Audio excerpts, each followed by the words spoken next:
जय हिंद बच्चों। तो आज हम पढ़ने वाले हैं कक्षा 8 बसंत भाग 3 अध्याय 12 सुदामा चरित और इन्हें लिखने वाले हैं नरोत्तम दास जी। नरोत्तम दास जी के संबंध में कहे तो इनके जन्म के संबंध में बहुत मतभेद हैं। ये मध्ययुगीन कवि थे और मतभेद होने पर भी कई साहित्यकार इनके जन्म को 1493 ईस्वी को मानते हैं। ऐसे बहुत ही कम बिरले कवि हैं जो बहुत ही कम रचनाओं के साथ इतने प्रसिद्ध हो जाते हैं और ख्याति प्राप्त कर लेते हैं। तो उन कवियों में से एक कवि नरोत्तम दास जी भी हैं। इनका एकमात्र खंड काव्य सुदामा चरित हमारे साहित्य में अमूल्य धरोहर के रूप में स्थित है।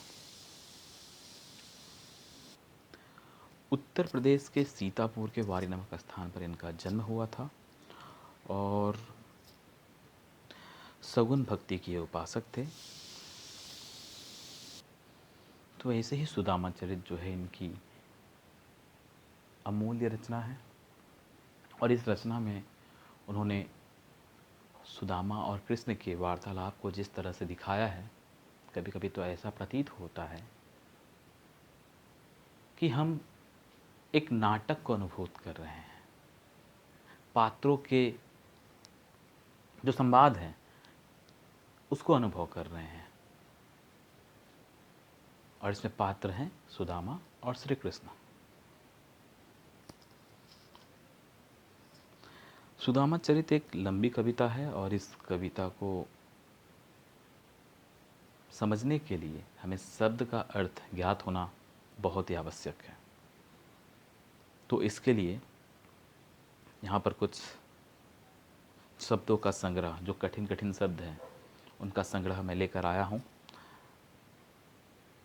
ताकि जो बच्चे इस वीडियो को देख रहे हैं उन्हें समस्या ना हो।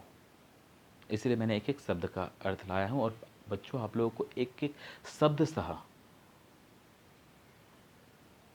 उस पूरे पद में क्या दिया गया है, उसका प्रसंग क्या है, शब्द का अर्थ क्या है, हर तरह से समझाने का प्रयास करूँगा। तो आप इन शब्दों को स्क्रीनशॉट लेकर भी रख सकते हो। शीश मतलब सिर, पगा पगड़ी, झंगा कुर्ता, ढीला कुर्ता होगा, तन मतलब शरीर, द्वार मतलब दरवाज़ा, खरो मतलब खरा है, द्विज दुर्बल मतलब दुर्बल ब्राह्मण, द्विज मतलब ब्राह्मण होता है, रहो चकी सो यानी चकित, वसुधा मतलब धरती, अभिरामा मतलब सुंदर, पूछत मतलब पूछना, दीन दयाल मतलब प्रभु कृष्ण, धाम मतलब स्थान, ऐसे बेहाल मतलब बुरे हाल, बीवाइन फटी हुई एड़ियों को कहते हैं, पग मतलब पाँव, कंटक मतलब कांटा, पुनी जोए मतलब निकालना, महादुख मतलब बहुत दुख, सखा मतलब मित्र, इते न किते इतने दिन, दिन दशा मतलब बुरी दशा, करुणा कड़ी के मतलब दया करके, करुणा निधि यानी श्री कृष्ण के लिए कहा जा रहा है दया के साथ। परात, यहाँ पर पानी परात ऐसे बर्तन के लिए कहा जाता है जिस बर्तन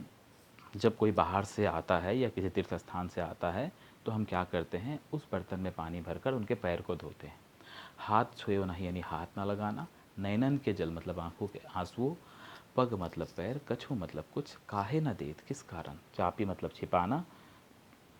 पोटरी मतलब पोटली, चाबी मतलब चबाना, बान मतलब आदत, प्रवीण मतलब कुशल, पाछली पानी पुरानी आदत, तजी मतलब छोड़ी, तंदुल मतलब उपहार सौगात, पुलकनी मतलब खुश होकर, उठी मिलनी मतलब गले मिलना, पठवनी यानी भेजना, जात मतलब जाति, हरि मतलब कृष्ण, राज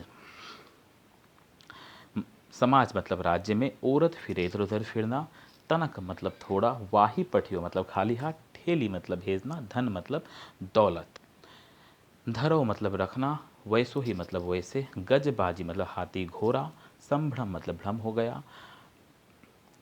पर्यायो मतलब अनजान, मार्ग मतलब रास्ता, फेरी के मतलब दोबारा, भवन मतलब भवन, बिल को भी मतलब देखना, लोचत मतलब लाचत, मझायो मतलब बीच में, झोपड़ी झोपड़ी खोज ना पायो ना मतलब ढूंढ नहीं पाना, छानी मतलब झोपड़ी, कंचन मतलब सोना, धाम मतलब महल, पनही मतलब जूता, गज राजहु मतलब हाथियों के ठाट बार, भूमि मतलब जमीन, कटय मतलब गुजरती, कोमल सेज मतलब मुलायम बिस्तर, जुड़तो मतलब उपलब्ध, नहीं कोदी सवा मतलब घटिया घटिया किस्त का चावल, दाख मतलब किशमिश मुनक्का, पग मतलब पाँव और अंत में है कठोर मतलब सख्त। तो अब आप क्या करोगे कि इन सारे शब्दों का आप स्क्रीनशॉट लेकर अपने पास रख लोगे। वैसे मैंने भी सारे शब्द के अर्थ बता दिए हैं ताकि जब मैं पढ़ाऊँगा तो आपको समझने में थोड़ी सुविधा